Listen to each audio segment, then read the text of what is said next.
tactical safety. Today we're going to talk about an incident I thought it just happened a few days ago, but I found out it happened May 3rd this year. So it just made the news a couple days ago. So it happened in Denver, Colorado.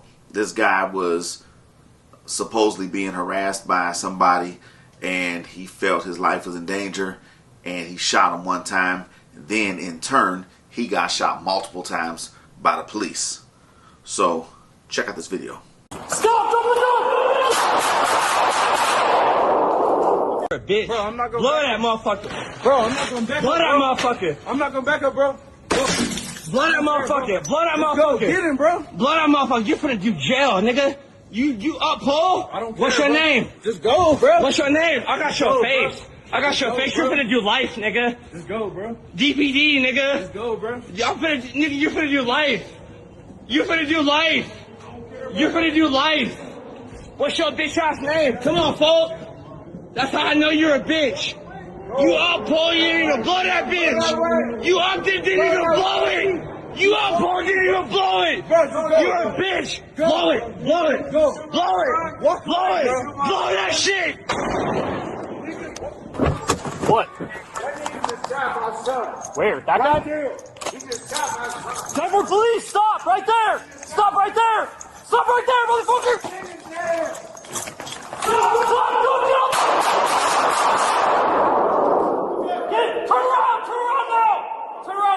Turn around now! Lay on your stomach! Lay on your stomach right now! A man is in the hospital after Denver police say officers shot him following a shooting in downtown Denver. Denver Police Chief Ron Thomas said officers responded to reports of a shooting around 2 a.m. on Sunday near California and 16th Streets, near the 16th Street Mall. When officers arrived, people pointed officers in the direction of the alleged shooter. I don't know why they say alleged. It's all on camera. It's matter-of-fact shooter. Nothing alleged about that. Officers confronted the man who was still armed between California and Stout Streets. The officers gave the man commands to drop his gun, but he refused, and the two officers shot him. He did not drop that gun. He put those officers in a position where they felt they were in danger, Thomas said. They ultimately discharged their duty handguns several times. It was two officers that engaged in the shooting at the time. The individual was struck numerous times with gunfire. Officers began first aid on the man, and he was later taken to the hospital. They have identified the suspect as Luis Johnson. He's been arrested and is facing charges of attempted murder. The victim in the initial shooting that officers responded to was also taken to the hospital and is in stable condition. Both shootings are now under investigation. DPD did not immediately respond to a request for more information on Sunday morning. So also, another fun fact about this, it was on another news story that the officers, they're not facing any charges at all, and they shouldn't because they didn't do anything wrong. So when you look at the video, when you see they were dispatched to a shooting, one person shooting another, and then they were told by multiple people at the scene, that's the shooter over there. They pointed him out, and then the guy who shot him, he goes running off, goes running into the building. Apparently that was his apartment building, and he still had the gun in his hand, which you can clearly see on the camera. And they ran into the common entry door of the apartment building immediately after he went in, and that was when they confronted him and shot him. So he turned slightly, dropped the gun, and they shot him probably less than a second later. So I don't blame the officers at all for this, because if I'm dispatched to that call and then the person who's the subject of the shooting goes running off, he hears me yell out to him, police, stop, and all this stuff, and then he goes running off and goes into a building, and you saw the building had frosted glass so you couldn't see in there. So now I'm going to be thinking, man, I'm walking into an ambush. So they had probably a half second to process that, and the guy got himself shot. So this incident, he got charged with attempted murder for shooting the guy.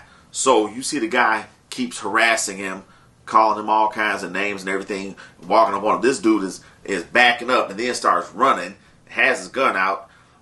To me, it doesn't look like there's any reason to even have a firearm out, because if the guy is just harassing you and calling you names, ignore that fool. Walk away.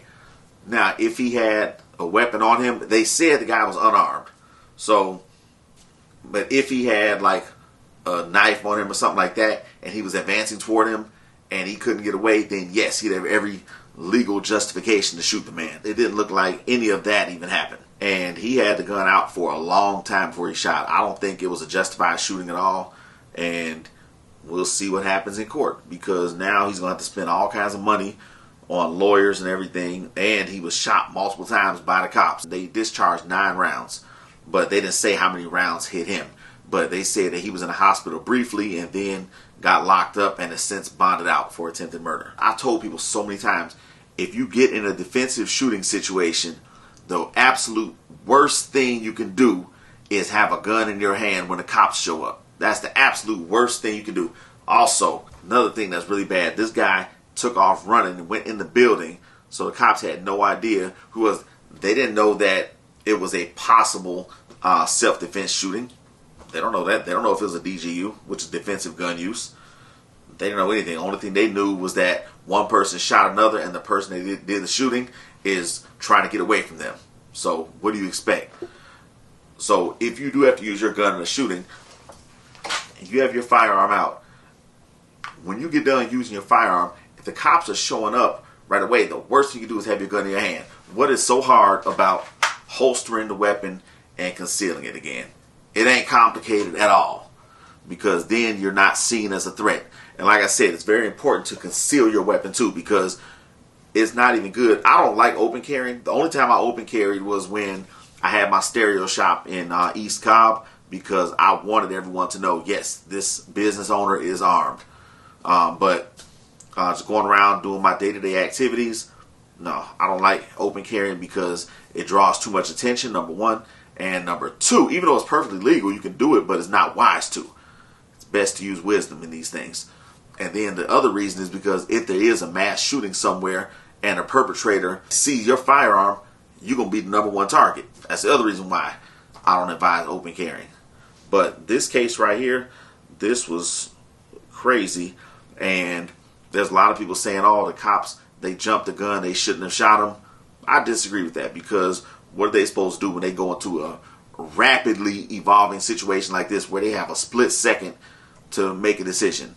They see a guy with a gun. They're just told this guy shot somebody. They see said person with the gun, and then said person is actively getting away from them. Said person still has the gun in their hand. What else are they supposed to do? I don't blame the cops one bit. They did their job like they're supposed to do. They're concentrating on making it home in one piece, which is what you're supposed to do. So I don't think they did anything wrong. I think the prosecutor was absolutely correct in not charging them. So now we're going to see what happens with this. And they have not even said the other guy's name who got shot. They have not said his name or whether he's going to be brought up on any charges. So he's probably not being brought up on any charges, because that would have been in the news too. Like I said, this is another situation that didn't even have to happen. So with that, remember to stay armed, stay vigilant, and stay tactical. See y'all next time.